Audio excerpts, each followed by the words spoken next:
Makanya kembali lagi, kalau ada orang-orang yang sampai mengatakan la ta'tinas sa'ah, ya nggak mungkin kiamat datang. Kita kan ya nggak mungkin lah pokoknya mah kiamat datang. Kita kan santai aja, relax aja hidup ini, nikmati hidup ini. Padahal Allah jawab, qalu bala wa rabbi la ta'tiyannakum alimil ghaib. Allah yang maha tahu segala-galanya yang gaib, Allah yang akan datangkan kiamat itu pada kalian. Walaupun kalian bilang gak mungkin, Allah bilang pasti datang sama kalian dan gak mungkin enggak. Ketika kita mungkin tar aja deh. Kadang-kadang tuh kematian justru datang di waktu yang paling mendadak. Berapa kali kita diselamatkan dari kematian, hadirin?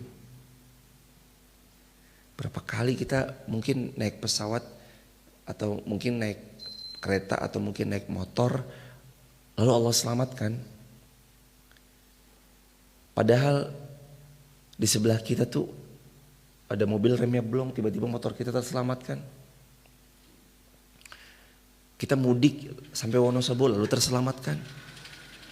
Berapa banyak di antara kita yang diselamatkan di perjalanan motornya, mobilnya, keretanya, bisnya, pesawatnya. Padahal udah, aduh, astagfirullahaladzim. Mungkin kita udah gak ada, hadirin.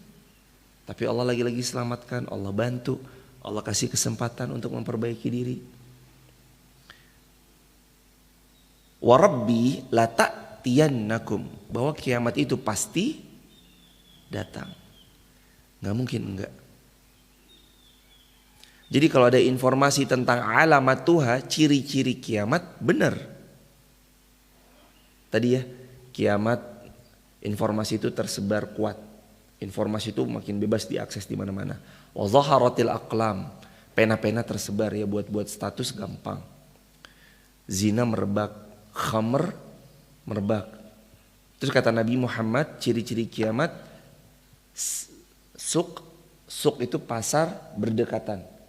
Pasar berdekatan sekarang dekat atau enggak?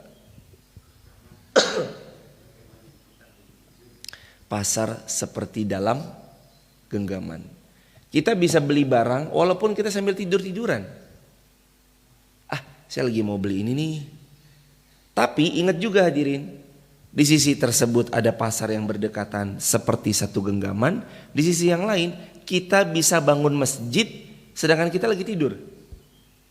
Kita bisa bangun masjid sedangkan kita lagi tidur. Lagi tidur, iseng tapi hobinya beramal saleh gitu, bangun masjid. Ini ada masjid nih mau dibangun. Kita bisa sambil tiduran dan kita pahalanya ngalir karena kita bersedekah. Caranya transfer mobile banking deh. Klik. Allahu Akbar walillahil hamd. Itu saking kerennya tuh. Kalau dulu Korun, hartanya sebagaimana yang dulu digambarkan, pernah ayat waktu kita bahas tentang Korun, kunci dari peti-peti emasnya dibawa oleh puluhan laki-laki perkasa. Kuncinya aja. Harta kekayaannya banyak. Dan kalau Korun mau kemana-mana, itu tuh selain puluhan orang membawa kuncinya, ada ratusan orang yang menggendong peti-petinya ikut dibawa. Ribet gak hadirin? Sekarang kalau Anda apa-apa harus bawa cash, hartanya alhamdulillah miliaran, amin ya rabbal alamin ya Allah. Atau triliunan, amin ya rabbal alamin ya Allah. Terus Anda bawa kemana-mana, ribet gak? Ribet. Sekarang cukup dengan kartu sederhana, ya berukurannya kurang lebih seperti ini, seukuran kartu KTP atau kartu SIM. Itu Anda bisa tinggal tap. Ada umroh tinggal tap, berapa beli makanan, 80 real, tinggal tap 80 real. Berapa beli minuman, 2 real, tinggal tap 2 real. Betapa mudahnya jadi. Anda pergi ke negeri mana tinggal tap. Itu kenikmatan juga. Terus ciri-ciri kiamat lain, kata Nabi Muhammad SAW, la taqumus sa'ah, tidak akan terjadi hari kiamat sebelum kalian melihat yatatawaluna fil bunyan. Orang berlomba-lomba membangun gedung pencakar langit. Yatatawalun, dia membangun gedung yang tinggi gitu. Orang tuh berlomba-lomba. Kemarin Burj Khalifa dengan 826 meter. Sekarang mempersiapkan Jeddah Tower dengan 1 kilometer. Nanti apalagi mungkin makin tinggi lagi nanti bangunan-bangunan.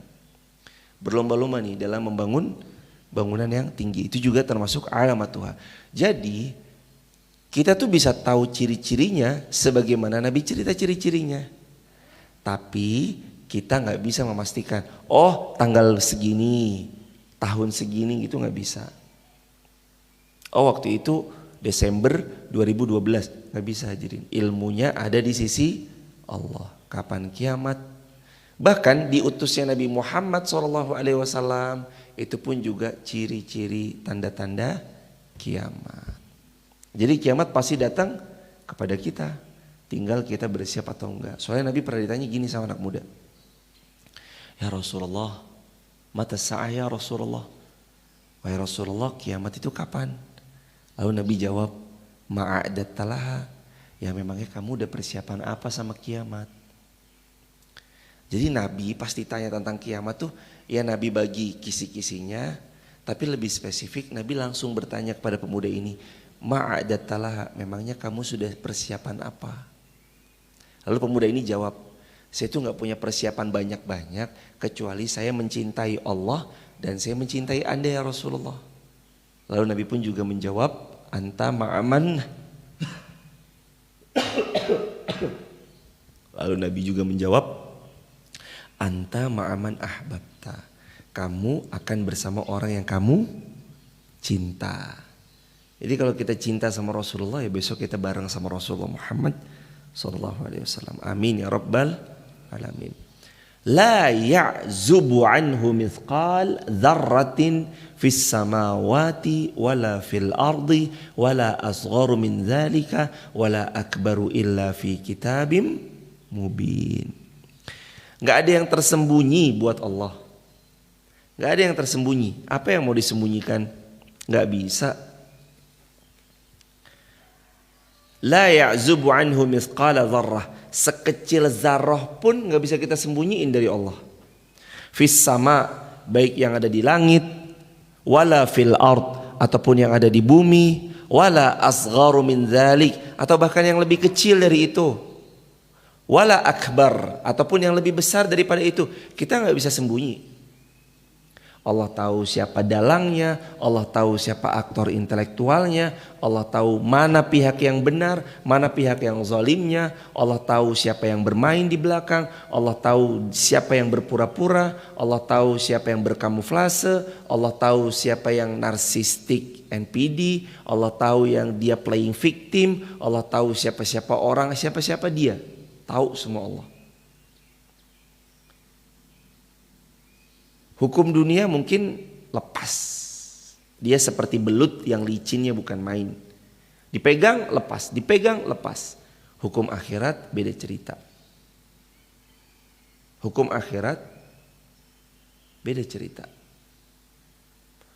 Mungkin seolah kita belum mendapatkan keadilan dari yang terjadi, tapi hukum akhirat akan membayar semuanya dengan seadil-adilnya. Itu bicara tentang la ya'zubu anhu mithqal, tentang ayat ini. Lanjut, illa fi kitabim mubin. Semuanya itu ya tertulis di dalam lauh mahfuz.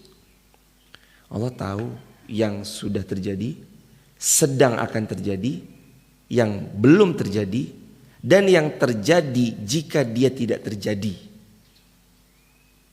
Allah tahu yang belum terjadi, Allah tahu yang dulu pernah terjadi, Allah tahu yang terjadi dan yang akan terjadi seandainya tidak terjadi.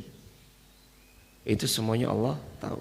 Ayat keempat, liyajziyal ladzina amanu wa 'amilus shalihat, dan agar dia Allah memberikan jalan kepada orang-orang yang beriman, orang-orang yang mengerjakan amal salih. Nah, kalau mau hidupnya baik, ulaika lahum, bagi mereka yang beriman beramal salih, maghfirah, dapat ampunan-ampunan Allah, wa rizqun karim, dan mereka akan dapat rezeki yang sangat mulia, yaitu masuk syurganya Allah. Jadi syarat dapat rezeki yang mulia, syarat dapat ampunan Allah cuma dua, beriman dan beramal salih. Iman itu menandakan deklarasi, perbuatan, amalia, ketetapan-ketetapan keimanan itu kita patuhi aturan-aturannya, lalu beramal salih. Amal salih itu buah implementasi karena kita menanam iman yang kuat di dalam hati. Iman yang kuat itu wujudnya nanti amal. Jadi gampang diajak beramal, badan kita, tubuh kita tuh ringan diajak beramal, enak diajak berbuat kebaikan, enak banget. Itu iman, buahnya iman, amal.